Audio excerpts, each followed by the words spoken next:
বাংলার রাজনীতিতে আবার শুরু হয়েছে বিতর্ক, আর সেই বিতর্কের নায়িকা মুখ্যমন্ত্রী মমতা বন্দ্যোপাধ্যায়। ভোটার তালিকা সংশোধনের মতো সংবেদনশীল বিষয় নিয়ে এমন মন্তব্য করছেন যা রাজ্য প্রশাসন, নির্বাচন কমিশন, এমনকি সাধারণ মানুষের মধ্যেও প্রশ্নের ঝড় তুলেছে। মমতার দাবি, ভোটার তালিকা থেকে নাম বাদ গেলে হাতা খুন্তি নিয়ে মহিলারা রাস্তায় নামুন। এটা কি প্রশাসনের ভাষা? এটা কোন বার্তা? এসআইআর নিয়ে মুখ্যমন্ত্রী মমতা বন্দ্যোপাধ্যায়ের প্রতিবাদ থাকতেই পারে, কিন্তু উস্কানিমূলক ভাষায় রাস্তায় মহিলাদের নামিয়ে দেওয়া, এটা কি দায়িত্বশীল প্রশাসকের কাজ? আইন শৃঙ্খলা রক্ষার দায়িত্ব যার, তিনি যদি আইন ভাঙার কথা বলেন তাহলে তো প্রশ্ন উঠবেই। কি মা বোনেরা, নাম কাটলে বাড়িতে সব জিনিসপত্র আছে তো, যেগুলো দিয়ে রান্না করেন? আছে তো? প্রাণে শক্তি আছে? নাম কাটলে ধরবেন তো? ছেড়ে দেবেন না তো? মেয়েরা সামনে লড়াই করবে আর ছেলেরা পেছনে থাকবে। আমি দেখতে চাই মা বোনদের শক্তি বড় না বিজেপির শক্তি বড়। আমরা দেখতে চাই, বাংলা দেখতে চাই। তাহলে তোমরা কে কৃতদাস? মানুষকে বন্ডেড লেবার বানাতে চাইছো। এসআইআর এর নাম করে আমরা তো বলেছিলাম টাইম নিয়ে করো। কিসের এত তাড়াতাড়ি? কিসের এত তাড়াহুড়া? Why was so hungry? Election আসছে তাই গায়ের জোরে দখল করো। মনে রাখবেন, সুস্থ বাঘের থেকেও আহত বাঘ ভয়ঙ্কর। আমাদের আঘাত করলে আমরা প্রত্যাঘাত করতে জানি। মমতা কি রাষ্ট্রীয় কাঠামোকে দুর্বল করতে চাইছেন? কয়েকদিন আগে কোচবিহারে গিয়ে তিনি বিএসএফ তথা কেন্দ্রীয় বাহিনীর বিরুদ্ধে মন্তব্য করলেন। একজন মুখ্যমন্ত্রী যখন দেশের সুরক্ষার দায়িত্বে থাকা বাহিনীর বিরুদ্ধে আঙুল তোলেন, তখন শুধু রাজনৈতিক বক্তব্য থাকে না, রাষ্ট্রীয় নিরাপত্তার প্রশ্নও তৈরি করে। নিজের প্রশাসনিক ব্যর্থতা ঢাকতেই কেন্দ্রীয় বাহিনীকে টার্গেট করছেন মমতা বন্দ্যোপাধ্যায়। ভয় পাবেন না, প্রত্যেকটা অঞ্চলে মানুষ জোট বাঁধুন। বিএসএফ যদি কারোর ওপর কোনো অত্যাচার করে, মেয়েদের এগিয়ে দিন। মেয়েরা সামনে দাঁড়াবে, ছেলেরা পেছনে থাকবেন। আমি দেখতে চাই মা বোনদের ক্ষমতা বড় না বিজেপি পার্টির ক্ষমতা বড়, কোনটা বেশি আমি দেখতে চাই। নতুন ভোটাররা ভালো করে নাম তুলবেন। আপনারা কিন্তু 2002-তে অনেকে জন্মগ্রহণ করেননি।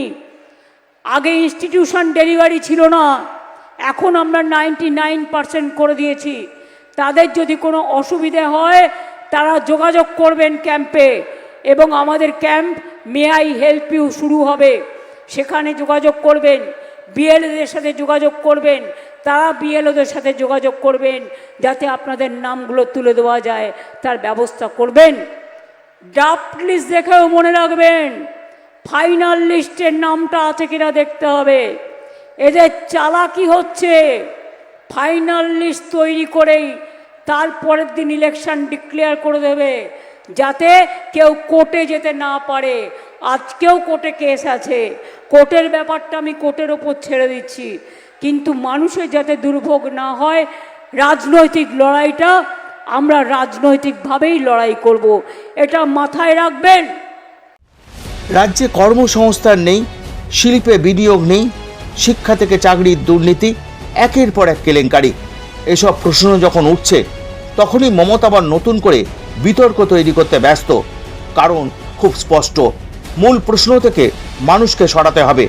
দায়িত্ব জ্ঞানহীন মন্তব্যই এখন তার বড় রাজনৈতিক অস্ত্র। চলবে না, আর এখানে তোমাদের আদেশও চলবে না। মনে রাখবেন, বাংলায় ডিটেনশন ক্যাম্প হবে না, হবে না, হবে না। এতদিন যখন করিনি, যতদিন থাকবো করতে দেব না, দেব না, দেব না। কাউকে ঘর ছাড়া হতে হবে না, ভয় পাবেন না। ওরা বলছে তাড়িয়ে দেবো রোহিঙ্গা। কোথায় রোহিঙ্গা? দেখাও, কোথা থেকে এলো?